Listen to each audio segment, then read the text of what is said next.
Bonjour à tous, bienvenue pour cette vidéo concernant la nouvelle lune, doublée de l'équinoxe de printemps. Donc nouvelle lune en bélier, soleil-lune en bélier. Nouveau départ, réel départ, vrai départ, vous appelez ça comme vous voulez, mais en effet, on va voir ensemble qu'on a énormément d'énergie bélier dans cette carte. Donc ça sent bon le printemps et j'ai envie de dire, je sais pas pour vous, mais même à l'extérieur, au niveau de la nature, même ici au Québec, on ressent que le printemps s'en vient. Donc dans cette vidéo, on va regarder le degré Sabian. Qu'est-ce que nous indique ce nouveau chapitre de 28 jours qui commence avec la nouvelle lune, qui arrive à son apogée avec la pleine lune et qui va se poursuivre par après. Je suis Farah Sabi alias Ozalé et j'aime à vous accompagner pour vous apporter de la clarté à travers les astres afin que vous puissiez créer votre vie de la façon la plus cohérente qui soit avec qui vous êtes réellement. Donc, on va regarder la carte, je vais la partager, mais avant ça, dès qu'on a une nouvelle lune, moi j'aime bien prendre le temps de me dire qu'est-ce que m'a apporté les 28 derniers jours. Vous savez, de prendre un petit peu le temps, on le fait pas forcément. Et là, si vous êtes là à regarder cette vidéo, vous êtes peut-être un peu plus posé que habituellement, voilà, dans le quotidien et compagnie. Et c'est de voir, de se dire, mais qu'est-ce que j'ai vécu depuis la dernière nouvelle lune, qui était donc en poisson. L'énergie poisson, qui est une énergie de fin de cycle, nous incite à lâcher prise sur certaines choses, à purger aussi. Alors, j'ai envie de dire à nettoyer, mais d'une façon qui se fait un peu tout seul. Dans l'énergie poisson, c'est accueillir, apprendre à recevoir, apprendre à se laisser traverser de différentes énergies. Ça peut être aussi donc des moments où on se sent un petit peu plus dans le flou, que certaines choses ont peut-être été floues. Et là, avec les énergies bélier, c'est du genre: «OK, on va partir» et en fait, ce qui est super intéressant, c'est que je vais commencer direct par ça parce que, c'est pas à chaque fois on a des nouvelles lunes bélier à cette période de l'année, à chaque année, mais le degré Sabian est différent et là, on est au premier degré Sabian du bélier, donc au premier degré Sabian des 360° et donc quand j'ai vu ça, je me suis dit: «OK, donc on est là, c'est un vrai, vrai départ». Il y a quand même une nouvelle une et j'ai envie de dire 2 nouvelles énergies, plusieurs, qui sont en train de venir pour nous. Donc avant de vous partager la carte, on va faire ça, je vais vous lire le degré Sabian, on va s'en parler un petit peu et on va regarder, comme d'habitude, les détails. Donc là, le degré Sabian, c'est une naïade émerge de l'océan, un dauphin l'embrasse. Voilà, c'est le premier degré Sabian. Pour ceux qui n'ont pas l'habitude, le degré Sabian, c'est un degré, vous l'entendez, pas mal poétique, il y en a, pour chaque degré du zodiaque, il y en a un.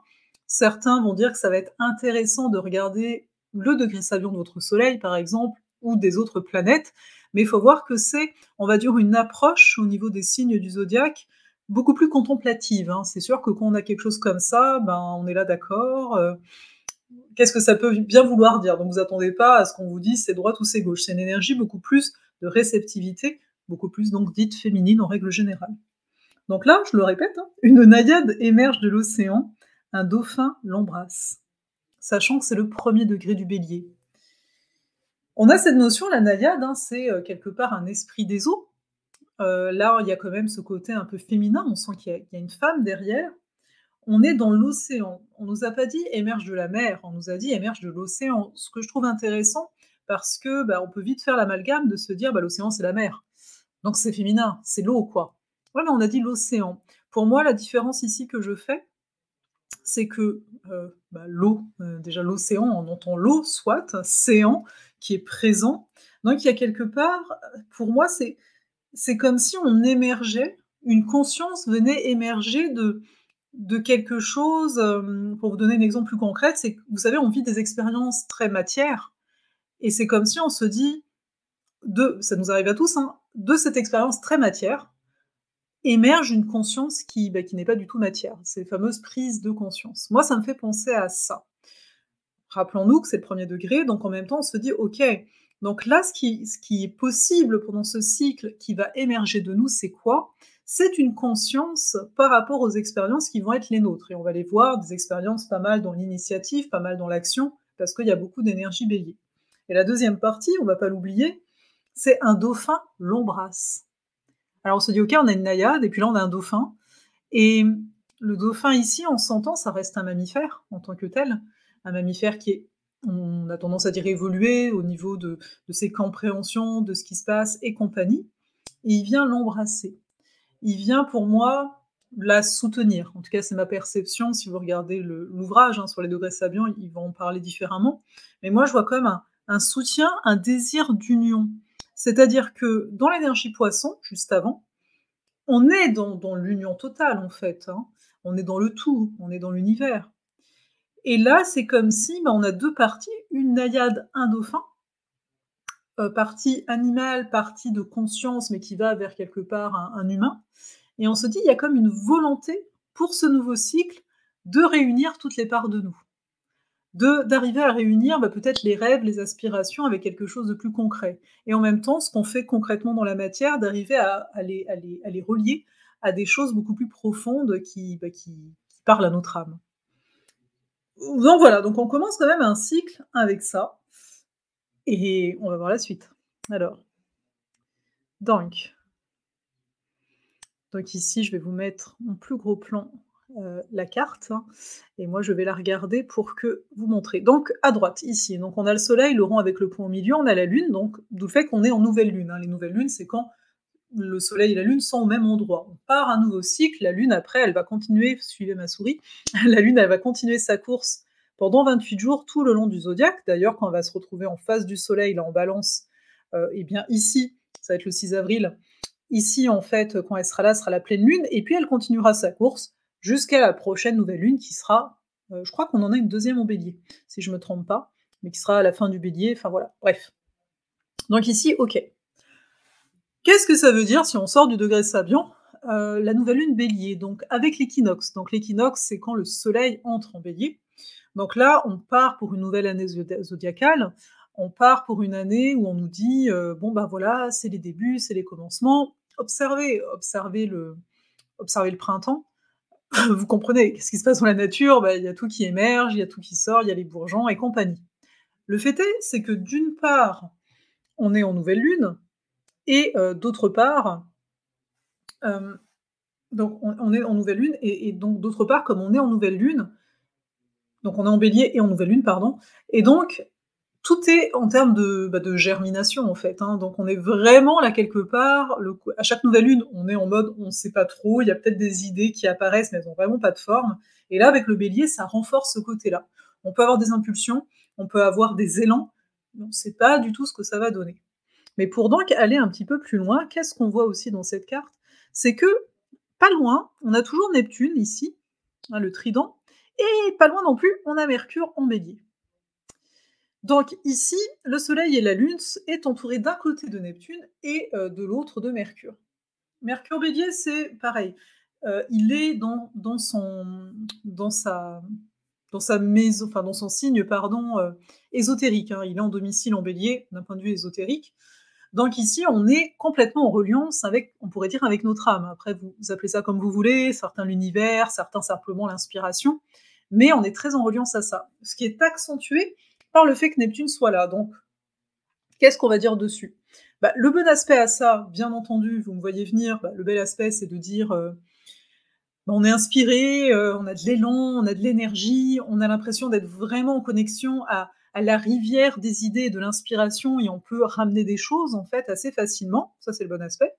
Mais quand toutes les planètes sont à un endroit comme ça, l'aspect plus négatif serait de dire: «Ah je sais pas trop, j'ai une idée, mais j'ai pas le jus, j'ai pas l'énergie de l'amener plus loin qu'une idée». On va voir qu'il y a quand même, Vénus en Taureau, hein, qui peut aider à ça, mais là, de base, ce serait ça. Ou bien pour certains, ça va être: «C'est confus encore, c'est un peu trop confus, je sens quelque chose en moi, mais ça a pas du tout de forme, quoi, donc est-ce que je vais à droite, est-ce que je vais à gauche? Je sais pas». Ça peut être aussi, on avait la lune, hein, en bélier, c'est un besoin de nouveauté, c'est un besoin de commencer sur des bases saines, et cetera. Il y a certains qui peuvent avoir un besoin d'affirmation qui est là en latence ou pas. Conjoint à Mercure, il y a un besoin peut-être d'exprimer les choses. Ici, on va dire, peut-être faire attention, de pas de les exprimer trop abruptement. Peut-être apprendre aussi à patienter, parce que le bélier, il est pas connu pour sa patience, donc on peut avoir de l'impatience. La Lune avec Neptune, il y a peut-être un besoin d'aider ou un besoin d'être aidé. Pour certains, ça pourrait être Bah, en fait, ça peut être aussi l'aspect négatif ici de la lune Neptune qui serait en train de se plaindre sans s'en rendre compte, au lieu de prendre les choses en main, qui serait en train de se plaindre. D'autant plus que, on reprend la carte, qu'est-ce qu'on a, ce qui dirige, bah, tout ce beau monde, en Bélier, c'est Mars. Et Mars, comme vous le voyez, il y a un trait rouge, même plusieurs, parce qu'il le fait avec toutes les planètes. C'est un carré, donc c'est un aspect de tension. C'est un carré ascendant, donc c'est-à-dire que Mars, il dit, «Non, moi je veux plus être, sous votre égide, je m'en vais». C'est un peu la crise d'adolescence de la planète, hein, que nous avons ici. Donc Mars, il est en carré, mais il est toujours en Gémeaux. Il est sorti. Si vous regardez les astro-oracles de la semaine, n'hésitez pas à vous abonner pour ça d'ailleurs, comme ça vous les ratez pas. Mais je vous en ai parlé, hein, qu'il est sorti de sa boucle de rétrogradation. Donc là, il est en mode, oui, je veux m'amuser et tout. Et il reste quand même en carré, dans le sens, on a envie d'avancer, on a envie de tester des choses pour ce nouveau cycle, mais on a l'énergie, mais en fait, peut-être qu'on va se disperser. Pour moi, il est là le carré. Mars, carré Lune, faisons attention, je vous disais, surtout avec le carré de Mercure, on pourrait être amené à peut-être vouloir brusquer les choses, à vouloir aller trop vite, à vouloir dire non, mais moi je veux m'affirmer, je veux faire les choses maintenant et à ma façon, alors même que on n'est pas encore trop au fait de qu'est-ce qu'on veut réellement en fait, hein. Donc il peut y avoir de la précipitation pendant cette phase. Donc à chacun ici d'observer son impatience, par rapport à quoi vous avez de l'impatience. Après, ça veut pas dire que c'est mal, hein, d'en avoir, c'est juste de comprendre que on est dans une période où on a envie d'avancer, et parfois, tellement on a envie d'avancer, ben, on peut faire n'importe quoi. Ce Mars, il est très encarré à Neptune encore, donc c'est encore une période où on veut agir pour nos aspirations, mais où ces dernières ne sont pas encore très claires non plus. Donc j'ai envie de vous dire, il y a la période de la nouvelle lune, hein, qui commence toujours un petit peu avant, et il y a la période après, c'est-à-dire que peut-être durant les 3-4 jours qui vont suivre la nouvelle lune, ce sera peut-être pas très clair, mais après ça devrait aller mieux. À partir du 25, hein, à partir du 25 mars, Mars va aller en Cancer. Il continuera à faire son carré. Mais de comprendre ici que ce qui va le motiver, c'est pas juste je veux me divertir, je veux m'amuser parce que j'ai de l'énergie, je sais pas quoi en faire, voilà. Ça va être davantage quels sont mes besoins. Il va se relier aux besoins. Et les besoins ici, il y aura ce qu'on appelle, quand Mars sera en Cancer, on s'en parlera dans les astro-oracles, je pense, une réception mutuelle avec la lune bélier. Et donc là, ça va vouloir dire quoi? Ça va vouloir dire que l'air de rien, on va être à même, non pas de combattre pour nos besoins, mais de défendre de nos besoins. Quand on entend combattre et défendre, on n'est pas forcément très aligné, je vous le dis de suite, mais peut-être que vous allez quand même le ressentir, c'est pour ça que je vous le cite. Toutefois, le bel aspect d'un Mars Cancer, c'est de savoir garder son territoire d'un point de vue émotionnel. Là, la lune en bélier, il y a un besoin de liberté, il y a un besoin d'indépendance, mais observant. Est-ce que j'ai besoin d'indépendance parce qu'en fait, je me fais une fausse idée de qu'est-ce qu'est l'indépendance? C'est-à-dire, c'est comme si je veux être indépendant parce que je ne veux pas dépendre. Mais qui t'a dit que tu dépends de l'autre, en fait? Donc, des fois, il peut y avoir des insécurités, c'est toujours le cas avec la Lune, et de comprendre que ce qu'on souhaite le plus, à mon sens, c'est d'être autonome. C'est d'avoir des liens, des relations qui sont saines. Et pourquoi je vous parle de ça? Parce que dès qu'on touche à l'énergie bélier, automatiquement, on est en lien à la balance. On aura une pleine lune en balance. Donc, le relationnel revêt une grande importance. Donc, ça va être à chacun ici de savoir nommer ses besoins sans forcément être dans la surréaction. Mars, ça peut être une planète qui est très immature, au même titre que la Lune, et sur un certain niveau, hein. Donc, ce sera à chacun ici de se dire, est-ce que je suis pas en réaction? Est-ce que je suis pas dans un inconfort? Je veux que ça aille plus vite, je veux dire les choses, peu importe les conséquences, parce que j'ai besoin de me débarrasser de cette sensation dont je ne sais que faire. Ok? Donc ça va être à chacun d'être honnête avec soi et de l'observer. Ensuite, là, sur la carte, on a quoi? On va rester un petit peu dans le domaine du Bélier, hein. Bien sûr, on a toujours Jupiter, avec un Chiron ici pas loin, et une Vesta pas loin, hein. C'est ici. Vesta, c'est la petite fontaine, enfin, c'est le feu, en fait. Chiron, il est là, c'est la clé. Jupiter, il est là. On voit qu'il est assez discret, ce Jupiter en Bélier. Et ici, en tant que tel, c'est des choses dont on a déjà parlé. Enfin, je dis ça parce que surtout dans la semaine, des fois, on se parle de plein de choses quand même, en plus en détail. Et donc, on a un amplificateur. Jupiter est en Bélier, il amplifie l'énergie Bélier. Il y a plein de planètes en Bélier. On veut commencer les choses. Oui, je me répète beaucoup, mais c'est vraiment, là, on a du jus. Là, on a de l'énergie. En fait, On n'est plus qu'on était dans l'énergie de l'ancien cycle, hein, on était là pour finaliser, pour terminer des choses et cetera. Là, on veut commencer de nouvelles choses, quoi. On veut vraiment avancer, on veut ouvrir nos horizons, on est un peu plus conquérant et juste de comprendre qu'à partir, encore une fois, du 25 mars, on va aller à la conquête de notre sécurité intérieure avec un Mars Cancer. On va plus être à la conquête vers l'extérieur, à rajouter des outils. Là, c'est davantage, OK, j'ai vécu des expériences depuis, le mois de novembre, plein même octobre, j'ai vécu plein d'expériences avec un Mars Gémeaux. Maintenant, qu'est-ce que je fais de ces expériences? Qu'est-ce que ça amène de moi? Un Mars Cancer, ça va être l'accouchement de soi, hein. C'est dès qu'il y a des énergies Cancer, on se questionne sur qui l'on est. On est en gestation de qui l'on va être, qu'on va exprimer quand Mars sera en Lion. Donc comprenez que on a plein d'énergies qui, bah, là, surtout dans cette carte, qui vont vers l'extérieur et cetera, mais qu'à partir du 25 mars, on va avoir un travail beaucoup plus intérieur. Donc ne négligeons pas ça, quelque part. Ensuite, donc je vous disais, bon, bah, pour Jupiter, il amplifie l'affaire, OK. On va avancer. Qu'avons-nous d'autre? Je vais peut-être, parce que je vous montre les choses, mais j'avais oublié de mettre la carte en plus gros plan. Donc qu'est-ce qu'on a là? On a en fait, donc ce qui pour moi plusieurs choses qui sont importantes, mais donc on va faire quoi? Allez, je vais continuer par là. On a Vénus ici donc qui est rentrée en Taureau, il n'y a pas, si longtemps, hein, je crois vers le 15 mars, 16 mars, vers là. Donc là, elle est en Taureau. On voit qu'elle est en aspect de tension à Pluton qui n'est pas encore. C'est à partir du 23 mars que Pluton va rentrer en Verseau. Là, il est encore sur cette carte, ici, là, il est encore en Capricorne. Mais il y a quand même un carré déjà qui est là, qui était beaucoup plus fort la semaine avant, avant la nouvelle lune. Mais donc, qu'est-ce que ça peut bien nous dire?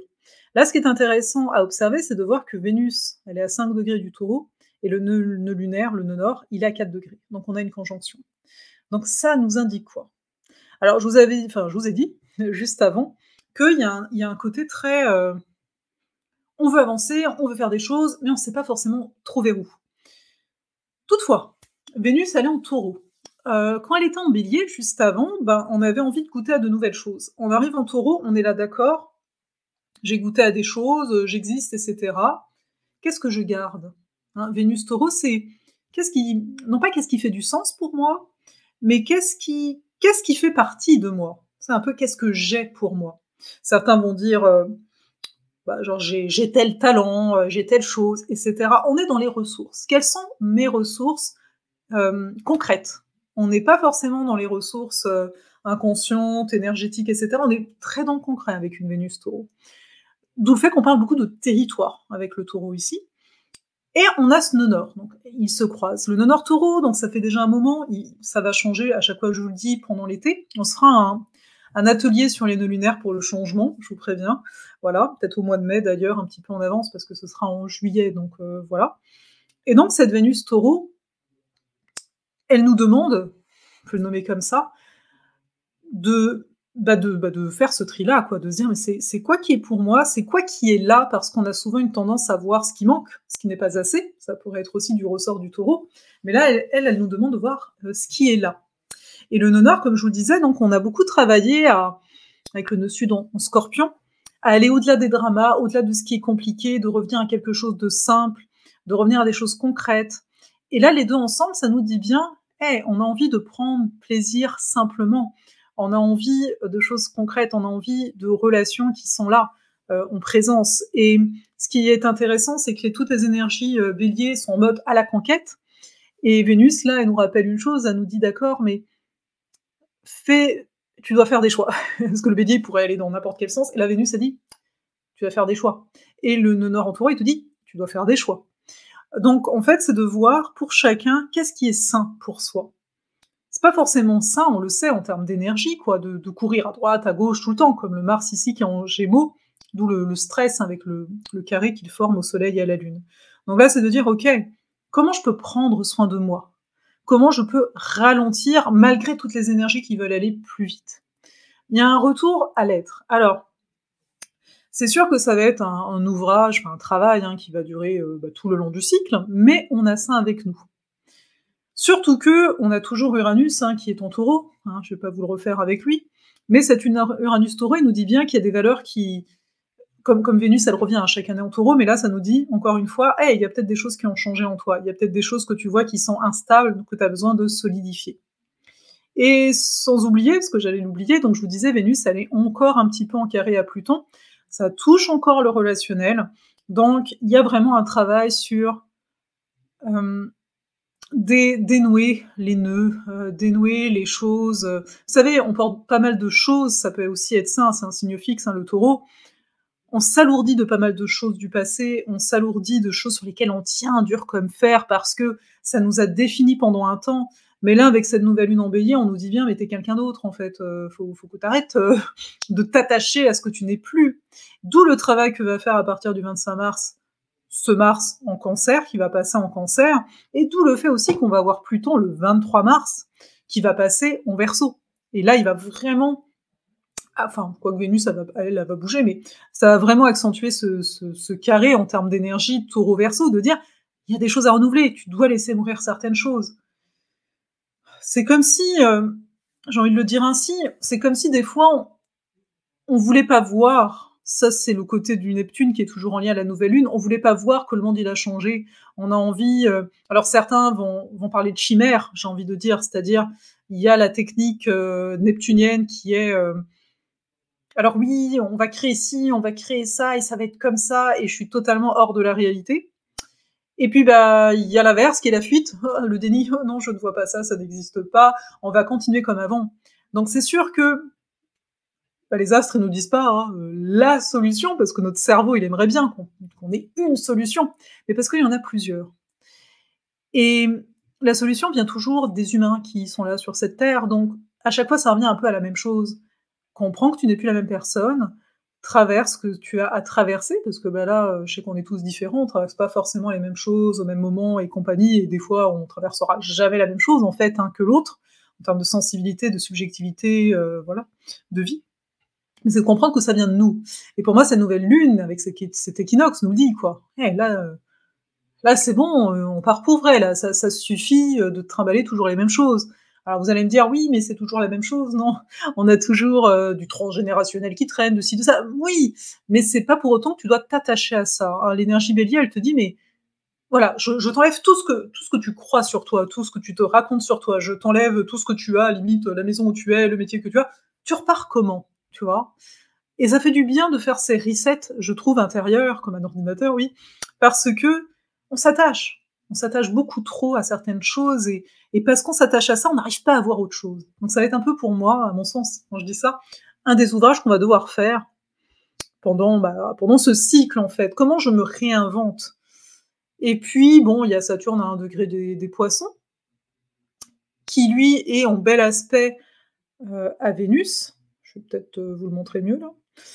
Donc bon, pour ceux qui aiment bien, hein, donc là il y a Saturne, là il y a Vénus, on a ce qu'on appelle un sextile, donc un bel aspect entre les deux, donc il y a un aspect de soutien quand je dis un bel aspect, comme Pluton, il soutient lui de son côté les transformations, donc tout ce que je viens de vous dire en fait, même si je vous les ai pas pointé du doigt au niveau, enfin pointé du clic de la souris sur la carte, c'est de ça dont on parle. C'est-à-dire avec ce Saturne Poisson, c'est comprendre, comme je vous le disais, que la réalité elle a complètement changé, donc à nous d'aller au-delà de l'illusion, de ne pas avoir peur. Ah, ça y est, ça ne marche plus, vous ne voyez plus la carte. Donc, je ne sais pas pourquoi. D'aller au-delà, encore une fois, de, de ce qu'on se raconte, de ce qu'on croit vrai, de ce que bon, vous avez compris. Donc oui, ça marche plus, je peux plus vous la partager. Bon, ça arrive, hein, voilà, voilà. C'est la vie. Mais donc, tout ça pour dire, vous avez compris, que c'est un nouveau cycle où, ok, on va pouvoir avancer, mais ça demande donc de lâcher l'ancienne identité, et en même temps de renforcer certaines valeurs hein, qui ont pu émerger, de bien dire, ok, je vais pas me disperser, je comprends où on s'en va, en tout cas j'espère que là j'ai pu vous donner une vision un petit peu des prochains temps, etc., pour comprendre ce que vous traversez, et puis bah, ça sera tout, voilà. Donc n'hésitez pas en tout cas à me dire en commentaire comment vous vivez la période, si vous voulez plus d'éclairage sur ce Saturne en poisson et surtout sur la zone poisson de votre carte du ciel. On va pas juste, oui, je vais parler de Saturne bien sûr, de la crise de la trentaine et de la soixantaine, qu'est-ce que ça implique en fait, pour vous donner un peu des pistes, parce que bah, ça dépendra de chacun, mais on regardera aussi la zone poisson. Parce que c'est une chose de dire: «Ah bah Saturne, il est en maison 5, ça veut dire ça». Là, j'avais envie de prendre le temps, en fait, avec vous d'abord de dire: «Mais une maison 5 en Poisson, c'est quoi? OK, ça peut être ça, ça, ça», hein, et donc là, Saturne, il passe par là. Pour que vous compreniez, à mon sens, un petit peu plus que peut-être ce que je pouvais apporter avant ou peut-être ce que vous pouvez croiser, parce que pour moi, c'est vraiment un ensemble, pour, la bonne compréhension des choses. Donc c'est le 25 mars, justement, l'atelier, de l'ordre dans le chaos, que je vous propose. C'est un atelier de 2 heures, on va peut-être déborder, hein, on verra, je vous le dis, voilà, pour que vous prévoyez votre temps. Donc je vous mets le lien comme d'habitude. Et puis, hésitez pas comme d'habitude à rejoindre l'infolette pour avoir les informations, bah, de consultations, de différents ateliers, parce qu'il va y en avoir plusieurs autres, d'ici l'été. Voilà, je peux pas trop vous en dire, là, je me réserve des surprises, tout simplement, et donc aimez la vidéo. Oui, oui, oui, là, c'est une injonction. Non, mais oui, ça soutient vraiment la chaîne à ce niveau-ci, et voilà, de partager si vous en avez le goût, de vous abonner si vous étiez que de passage, et on se retrouve de toute façon avec l'astro-oracle, donc les énergies de la semaine, tous les dimanches, n'est-ce pas? Et bah, voilà, il y aura à chaque fois, il y a une autre vidéo dans la semaine, vous le savez, là, c'est peut-être simplement cette vidéo de pleine lune, mais il y aura une vidéo sur, les poissons, juste, voilà, et je vous ai demandé, certains m'ont proposé des sujets, donc je vais voir pour, créer des vidéos aussi sur ce genre de choses. Aussi, c'est vrai, je vais vous mettre ça, si vous voulez, pratiquer avec moi, là, en ligne, je propose, alors je sais plus quel jour exactement, je crois que c'est le 22, je peux me tromper, mais je crois que c'est ça, une pratique astro, avec moi. Donc, je vous mettrai le lien. Donc là, ça va être au niveau des conflits dans une carte du ciel. Donc, c'est 1 heure et quart. Je pourrais répondre à vos questions. On se base sur la carte bah, des participants. Alors, peut-être pas tout le monde, hein, ça je vous le dis d'office. Hein, en 1 heure, on peut pas forcément.